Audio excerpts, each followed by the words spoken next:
Hello guys, welcome to my channel. Episode की शुरुआत इकबाल से होती है। वो पार्थ से कहता है कि टेनी उसके अतीत को भूलना चाहती है और वो इस मामले में उसके साथ है। वो कहता है कि वो आखिरी बार पार्थ की मदद करेगा।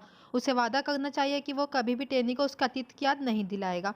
पार्थ फिर उसकी बात मान लेता है और फिर बेस्ट डॉक्टर को बुलाने के लिए बोलता है। अम्मी फिर आपत्ति के साथ वहाँ पे आती है और कहती है कि वो इकबाल को बेवकूफ़ बनाने की कोशिश कर रहे हैं। इकबाल कहता है कि वो समझता है और चाहता है कि उसकी याद के बाद भी टेनी ने अपनी इच्छा से उससे शादी करे। वो एक बार अपनी किस्मत को आजमाना चाहता है। वो उसे जाने और टेनी को रोकने के लिए बोलता है। इंदु इकबाल की शुक्रगुजार रहती है। टेनी कमरे में अपना बैग पैक कर रही होती है। अम्मी उसे रोकने आती है। टेनी अम्मी से पूछती है कि क्या वो भी इकबाल और उन सभी के साथ है। अम्मी कहती है कि वो टेनी को दिल्ली ले जाना चाहती है, लेकिन उसे अभी कुछ समय के लिए इकबाल को खुश रखना है। वो टेनी से पूछती है कि क्या उसे अपनी याददाश्त वापस मिल जाएगी तो क्या वो उन्हें छोड़ देगी। टेनी वादा करती है कि वो उन्हें और इकबाल को कभी नहीं छोड़ेगी, चाहे कुछ भी हो। वो अम्मी को गले लगाती है। पार्थ और इकबाल से मिलने के लिए डॉक्टर पार्थ के कमरे में आते हैं। डॉक्टर उन घटनाओं के बारे में पूछते हैं जिनकी वजह से टेनी की याददाश्त चली गई थी। इकबाल उसकी सुरक्षा के लिए टेंशन में रहता है। पार्थ उन्हें फिर दुर्घटना के दिन होने वाले सेलिब्रेशन के बारे में बताता है और शोरवरी के साथ उसकी बहस के बारे में भी बताता है। इकबाल ऐसे सभी आयोजनों को फिर से वापस क्रिएट करने का आइडिया देता है, लेकिन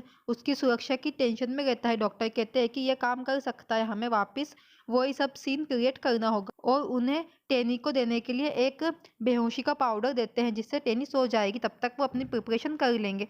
फिर मोहिनी ने ये सब सुन लिया। वो टेनी को उनकी सारी प्लानिंग से बचाने का फैसला करती है। फिर कमरे में इकबाल उठक बैठक लगाता है और टेनी से माफी मांगता है। टेनी चिढ़ जाती है और उसे इस नाटक को रोकने के लिए कहती है। इकबाल अपना सामान पैक करने जाता है और कहता है कि हम लोग यहाँ से चलेंगे, लेकिन उससे पहले हम कुछ पी लेते हैं। फिर वो उनके लिए चाय लेने जाता है, लेकिन वो भूल जाता है कि उसने कौन सी कप में बेहोशी की दवा मिलाई थी, जबकि वो फिर सोचता रहता है। टेनी पूछती है कि क्या उसने इसमें जहर मिलाया है।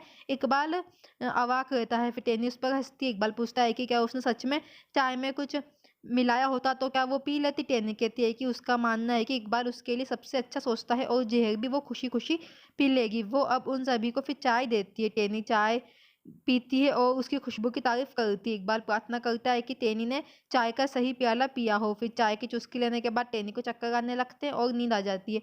मोहिनी इप्शिता के पास जाती है और कहती है कि उसके पापा टेनी को अपना नया मम्मा बनाना चाहते हैं। इप्शिता को यकीन था कि मोहिनी के साथ उसकी चाय उनका मुकाबला करने के लिए काफ़ी है। मोहिनी खुश होकर कहती है कि उसके पास सैकड़ों आइडिया हैं। वो इप्शिता के साथ एक रहस्य बताती है और कहती है कि टेनी ने पार्थ से शादी करने के बाद इप्शिता को हॉस्टल भेजने की प्लानिंग बनाई है। इप्शिता गुस्से में आ जाती है और टेनी को अपनी माँ नहीं बनने का फैसला करती है। फिर अम्मी उनके खेल में उनकी मदद करने को तैयार नहीं रहती है। इकबाल कहता है कि भगवान भी ऐसा चाहते हैं।